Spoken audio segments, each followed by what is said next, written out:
প্রিয় সহপাঠীরা, আজকের আলোচ্য বিষয় সমবায় করে ভারতীয় অর্থনীতিতে বেকার যুব সমাজের হার কমাতে, এবং আমি এই বিষয়ের পক্ষে আমার বক্তব্য পেশ করতে চলেছি। বাংলায় একটি প্রবাদ আছে না, 10 মিলে করি কাজ, হাড়ি রীতি নাহিলাজ। এই প্রবাদের প্রতিফলনই লক্ষ্য করা যায় সমবায় ব্যবস্থায়। সমবায়ের মূল ভিত্তি হল একতা ও সহযোগিতা। কর্মসংস্থান সৃষ্টি ও বেকারত্ব দূরীকরণে সমবায়ের ভূমিকা হল অপরিসীম।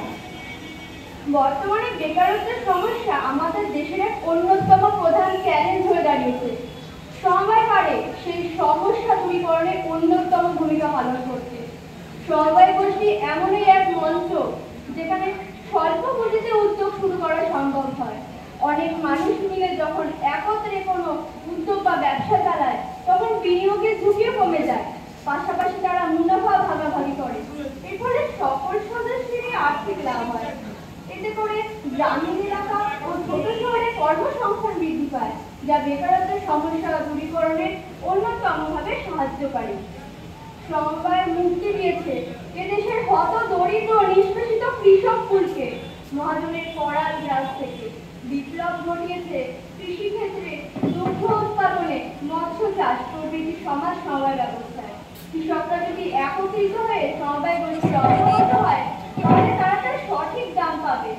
এক্ষেত্রে গ্রামীণ বেকার যুবকরা যদি সমবায় গোষ্ঠীর অন্তর্গত হয়, তাহলে তারাও তার সঠিক দাম পাবে। ফলে তারা অর্থনৈতিকভাবে স্বাবলম্বী হতে পারবে। সমবায় ব্যবস্থা মানুষদের অর্থাৎ বেকার যুবক মহিলাদেরকে নতুন দিশা দেখিয়েছে। মহিলাদের ক্ষেত্রে বিশেষ করে হস্তশিল্প, ক্ষুদ্র ব্যবসা, বিভিন্ন গৃহভিত্তিক কর্মকাণ্ডে সমবায় ব্যবস্থা হলো একটি অন্যতম মডেল। মহিলারা অনেক রকম ব্যবসা করে অনেক ক্ষেত্রে স্বাবলম্বী হয়েছে। এক্ষেত্রে বলা যায় সেবা, সেলফ এমপ্লয়েড উমেন্স অ্যাসোসিয়েশন, যার পরিধি অনেক বিস্তৃত।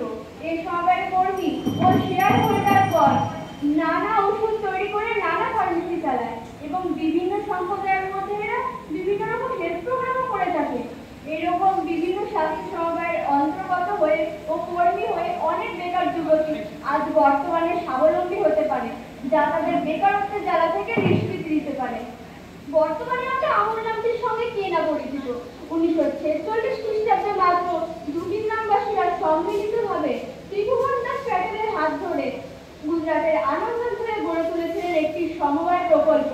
সেটি হলো দুগ্ধ সমবায় প্রকল্প, যার সদস্য সংখ্যা বর্তমানে 36 লক্ষ। এটি পৃথিবীর বৃহত্তম দুগ্ধ সমবায় প্রকল্প। আমি আমার বক্তব্যের শুরুতে প্রথমেই বলেছিলাম ক্ষুদ্র ব্যবসা নিয়ে সমবায়ের ভূমিকা।